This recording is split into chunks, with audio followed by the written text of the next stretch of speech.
minasyaitonirrajim. Bismillahirrahmanirrahim. Assalamualaikum warahmatullahi wabarakatuh. Apa kabar saudara-saudaraku seiman seagama?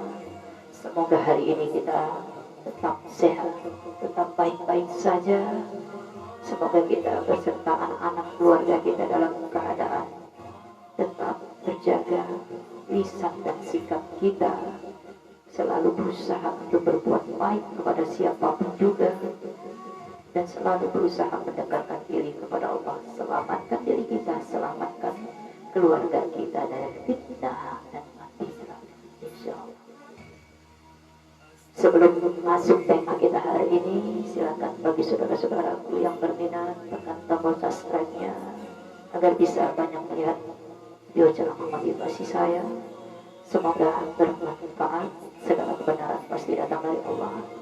Segala kekurangan itu karena saya masih kurang dan masih banyak kelemahan dan kekurangan di sana sini. Insya Allah kita berusaha untuk tetap baik dengan siapapun juga, dan semoga apa yang kita lakukan Allah ridho, Allah cinta. Karena hanya itu yang kita harap dalam hidup ini. Bagaimana cara kita meraih cinta dari Allah, dengan terus berusaha untuk lebih mendekatkan diri kepada Allah. Banyak cara kita untuk lebih dekat kepada Allah. Selalulah berprasangka baik dan berusaha menata hati kita agar tetap baik-baik saja. Sesuatu yang baik harus dimulai dari niat yang baik. Insya Allah semua akan Allah tuntut ke jalannya, insya Allah. Oke, saya akan bahas tema hari ini, bagaimana mengatasi rasa marah ketika marah. Saya akan menyampaikan secara sederhana saja. Semoga ini yang kita butuhkan, dan semoga ini bisa menjadi bahan renungan buat kita semua. Karena selaku umat beragama yang mengaku umat Islam, kita harus jauh dari sifat pemarah. Karena kalau kita memarah, pasti setan utama itu pasti teman kita. Karena musuh kita adalah diri kita sendiri, melawan nafsu kita sendiri.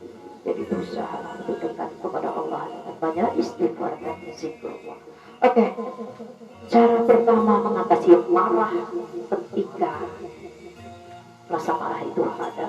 Yang pertama, ketika marah jangan mengatakan apa-apa. Tidak mudah, tapi tidak boleh berusaha. Tidak marah, jangan mengatakan apa-apa. Tidak mungkin ini bisa kita lakukan kalau tidak cepat-cepat istighfar. Astagfirullahaladzim, ya Allah, ampuni aku, ya Allah. Dan biasanya kalau orang yang namanya marah pasti dikuasai hawa nafsunya, pasti sulit mengendalikan dirinya. Tapi yakin dan percayalah, insya Allah kita masih diselamatkan Allah, karena kita masih ada berbuat baik kepada saudara kita. Itu yang akan menyelamatkan kita. Makanya dikatakan segala perbuatan baik buruk akan kembali kepada pelakunya. Kita manusia ini gudang salah, gudang hilang, gudang dosa, gudang lupa. Pasti kita semua pernah mengalami rasa marah. Pasti, dan semua tergantung bagaimana kita menyikapinya.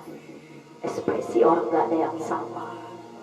Faktor pemarah ini bisa didukung oleh faktor pendidikan dalam agama, faktor lingkungan kita, dan faktor cara didik orang tua. Tapi kita dikasih akal, pikiran, usaha untuk menyelamatkan diri kita. Jangan pernah menyalahkan siapapun juga atas apapun yang menimpa kita. Karena dalam kehidupan ini tidak ada kebetulan. Manusia diberi kelebihan akal. Makanya akal digunakan, pikirannya dipakai.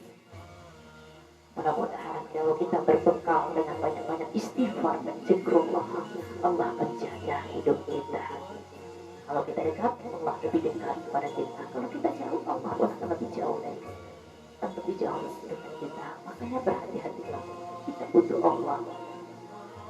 Tanpa Allah kita tak ada apa-apanya. Kita tak berdaya. Oke, yang pertama tadi, ketika marah jangan mengatakan apa-apa. Istighfar, stop bicara, jaga lisan. Saya sendiri mengalaminya. Ya, hati-hati. Mudah-mudahan Allah menjaga lisan sikap kita. Yang kedua, ketika marah hitungan 10 kali sebelum berbicara. Jadi hitunglah saat kita mau marah 1, 2, 3, 4, 5, 7, 8, 9, 10. Jadi kita mengalihkan. Hitung. Gak bisa juga ya dalam hitungan 10, apalagi 10. Emang kalau dipikir-pikir nggak masuk akal ya, tapi masuk akal. Kita berusaha. Mana ada orang marah boro-boro mau hitung ya, tapi kita berusaha. Makanya di awal tadi istighfar. Apalagi sudah dapat ilmunya sekarang, mudah-mudahan set keingat. Nah, jadi di saat dihadapkan dengan situasi marah, mudah-mudahan ilmunya nyimpang ya. Kita sama-sama berusaha. Sama-sama berusaha untuk mengatasi rasa marah kita. Memang ada untungnya.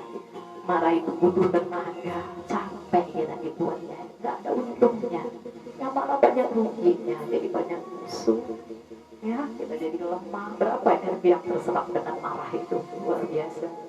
Jadi orang cerdas kita mungkin nggak mau hanyut ya dengan hawa nafsunya. Oke, yang ketiga, gunakan alasan untuk menghentikan kemarahan. Gunakan alasan. Nah, orang yang cerdas pasti astagfirullah, ngapain saya marah? Ngapain saya harus marah-marah seperti ini? Gak ada untungnya. Ya, apalagi meributkan sesuatu yang tidak jelas. Ya, banyak yang gak jelas. Banyak orang marah itu biasanya banyak yang gak jelas. Karena apa? Sulit mengontrol dirinya. Udah dikuasai hawa nafsunya. Jadi pikirannya ini udah dikuasai. Makanya hati-hati, kita punya kunci utama dari istighfar. Insya Allah, semoga saat kita marah ada teman yang menemani kita yang meneduhkan hati kita. Insya Allah. Oke, yang keempat, bersikap baik kepada orang lain. Anggap orang yang memarahi kita atau orang yang membuat kita marah tadi adalah seorang anak kecil. Bisa, walau kita akan coba saat kita dibuat marah, anggaplah itu hanya hal yang biasa, hanya hal yang kecil. Nah, untuk begitu boleh kita menganggap hal yang kecil. Jangan sesuatu yang kecil dibesar-besarkan. Anggaplah kalau bisa diperkecil, kenapa diperbesar? Yang tidak mudah. Dalam prakteknya itu tidak mudah, jungkir balik kita itu. Dan tidak bisa instan. Langsung praktek, langsung berhasil. Pasti melalui proses yang tidak sebentar, ya. Makanya jangan pernah memikirkan hasil. Tugas kita hanya berusaha. Hari ini nggak lulus, ya lain waktu nanti kalau marah lagi, ingat lagi, coba lagi. Kalau bisa karena biasa, kalau sering dilakukan terbiasa. Mudah-mudahan kita tidak sering berhadapan dengan orang yang membuat kita marah. Capek kita ya. Mengurus energi yang luar biasa. Masih banyak pekerjaan yang harus kita lakukan yang lebih bermanfaat buat kita. Oke, yang kelima, nilai perdamaian jauh lebih tinggi dibanding rasa marah. Makanya kita harus bisa berdamai dengan diri kita sendiri. Di saat kita marah, cepat berdamai dengan diri kita sendiri. Cepat berpikir, kalau aku marah, pasti tidak baik buat diriku. Hanya membuat hati dan pikiranku penuh jadi kotor. Pasti banyak ruginya. Bahaya lisan, hati-hati. Banyak mengundang musuh. Dengan satu kemarahan, kadang orang melupakan kebaikan kita. Makanya hati-hati, berusaha kita punya jiwa pemaaf. Allah saja maha memaafkan. Untuk sesuatu yang membuat kita marah, karena ini sesuatu yang kecil. Lupakan. Sama seperti kita melakukan kebaikan. Berikan, lupakan, jangan diingat. Dan ini memang tidak mudah. Butuh waktu, butuh proses, butuh pembelajaran. Kan harus banyak dipraktekkan. Tidak bisa sekali dua kali. Memang di sini dituntut tidak boleh baperan, tidak boleh hati dengan perasaan. Dan ini memang tidak mudah. Tapi kita wajib berusaha. Pasti bisa, harus bisa. Dan yakin pasti bisa. Pasti kita bisa melewati ujian kita asal kita tetap bergantung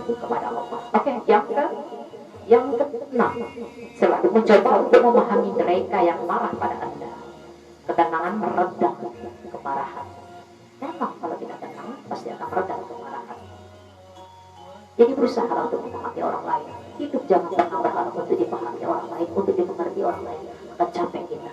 Tapi kalau kita punya keyakinan, di saat kita memahami dan mengerti orang lain, Allah yang akan menguatkan kita di atas kekuatannya. 52. Yakin. Jadi berusaha memahami orang lain. Tiap manusia itu unik, punya kelebihan, punya kekurangan. Di saat kita bisa berusaha memahami orang lain, terasa bahagia hidup itu di sana. Kita berusaha untuk berjuang melawan hawa nafsu kita sendiri. Nah itulah nanti yang membuat kita lebih kuat menghadapi ujian hidup. Yang ketujuh, fokus pada sesuatu yang sama sekali berbeda. Jadi fokuskan. Kalau kita bisa berbeda dari orang lain, kenapa kita tidak menjadi sesuatu yang berbeda? Kalau yang kebanyakan sudah banyak, tapi jadilah sesuatu yang berbeda. Pribadi yang unik, yang tidak sama dengan orang lain. Ya, memang untuk jadi orang yang unik tidak mudah. Jadi pada dasarnya setiap manusia itu unik, punya kelebihan dan kekurangan. Makanya kita harus berusaha hargai diri kita sendiri, baru orang lain bisa menghargai kita. Tempatkan sesuatu pada tempatnya. Insya Allah, siapa yang bisa menghargai dirinya, insya Allah jauh dari fitnah. Akan tumbuh empati yang tinggi. Jadi hargai diri kita. Kita itu berharga, sangat berharga. Mengalahkan miliaran hidup Allah. Dan roh kita sebelum kita terlahir ke dunia sudah berjanji di hadapan Allah. Kita sudah di surganya Allah. Usahalah kita dilahirkan untuk berjuang meraih cinta dan ridha Allah. Yang ketujuh, yang kedelapan, tarik nafas dalam-dalam. Usaha tarik nafas dalam-dalam. Ingat, tarik nafas dalam-dalam ini bagus melalui hidung. Tarik nafas lewat hidung, keluarkan lagi lewat hidung. Kalau yang pernah ikut yoga, ini terasa nafas yang baik itu hidung lewat hidung. Dan di saat menarik nafas, membentuk perut kita. Dan di saat mengeluarkan kempesnya. Ini boleh dicoba. Insya Allah bermanfaat. Yang ke-9, meditasi. Kedamaian dalam hati. Lakukan meditasi, muhasabah diri, ya, muhasabah diri, tafakuri diri, evaluasi diri kita lagi. Makanya banyak bertafakur, kaji diri kita lagi, kenal diri, kenal sejarah, baru kita bisa kenal Allah. Bagaimana mau mengenal Allah kita sendiri tidak mengenali kita dari mana? Maka berhati-hatilah, terus berusaha belajar sampai kelihatan. Kalau tidak tahu, cari tahu. Kalau sudah tahu, lokasi yang tidak tahu, tetap istiqomah. Jangan pernah merasa lebih tahu, tapi berusaha ini lebih banyak. Belajar dan belajar lagi agar ilmu kita manfaat untuk setiap manusia. Oke, yang ke-10, tersenyum. Orang akan pasti tegang. Makanya tersenyum di sini hati-hati 2 cm. Jangan sampai senyumnya lebih dari 1 cm, malah nanti mengundang orang lebih marah, ya beda. Makanya harus simetris. Tersenyumlah di sini, tersenyum karena Allah. Pasrah kepada Allah, ya Allah.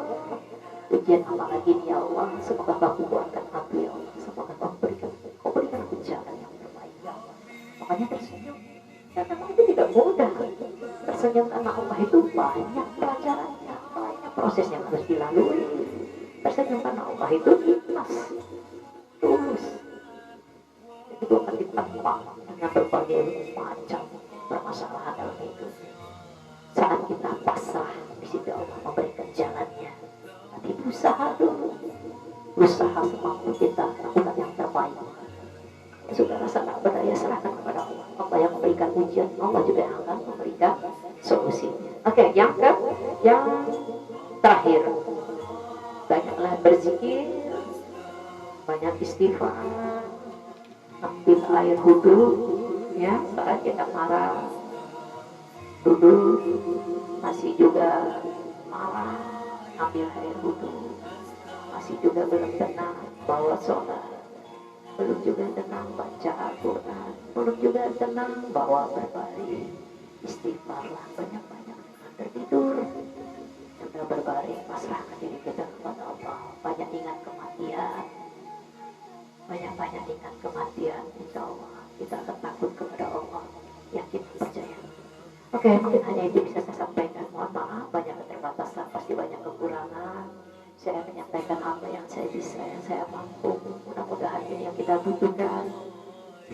Semoga bermanfaat, terutama buat diri saya sendiri. Saya memberitahu bukan karena sok tahu atau merasa tahu, tapi saya berusaha. Di saat saya memberi, saya yakin Allah akan kuatkan saya, Allah akan berikan petunjuknya. Jadi kita memberitahu karena kita sok tahu, tapi kita berusaha untuk bersama-sama mencari tahu dan berusaha untuk berubah perilaku kita lebih baik lagi. Itulah tugasnya saudara, tugasnya teman. Itulah bergunanya kita bersilaturahim. Banyak yang mendoakan kita di saat kita lagi kesulitan, kesusahan. Banyak yang menguatkan kita di saat butuh iman kita. Pasti kita akan mengalami naik turun iman kita itu. Semoga ada teman yang mengingatkan kita untuk selalu bergantung kepada Allah dan selalu mengingatkan kita di dalam kebaikan. Kritikan adalah masukan yang membangun buat diri kita. Tak usah marah kalau ada orang yang mengkritik kita, karena kritikan adalah tanda sayang, ekspresi orang. Yang jelas orang peduli kepada kita. Jadilah orang yang berbeda dari orang yang kebanyakan. Mudah-mudahan kita bisa banyak memberi manfaat kepada siapapun juga yang kita percaya segala perbuatan baik atau buruk akan kembali kepada pelakunya. Jaga lisan, jaga pikiran, jangan mudah menilai orang lain. Insya Allah berusaha lebih baik lagi, meningkat keimanan kita kepada Allah. Memang ini tidak mudah, tapi kita wajib berusaha. Hidup jangan sampai sia-sia. Insya Allah kita semua selalu dalam penjagaan dan perlindungan Allah Subhanahu wa Ta'ala. Terima kasih atas perhatian bapak-bapak, ibu, semua saudara-saudariku seiman seagama. Semoga apa yang saya sampaikan ada kebaikan.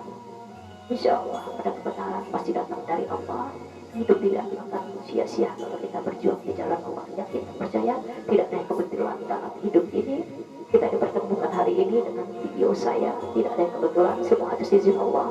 Semoga kita termasuk golongan orang yang beruntung. Mudah-mudahan kita selalu dalam perlindungan Allah Subhanahu wa Ta'ala. Terima kasih atas perhatiannya. Mohon maaf sekali lagi. Wabillahi taufiq wal hidayah. Wassalamualaikum warahmatullahi wabarakatuh. Salam sehat, sukses dunia akhirat.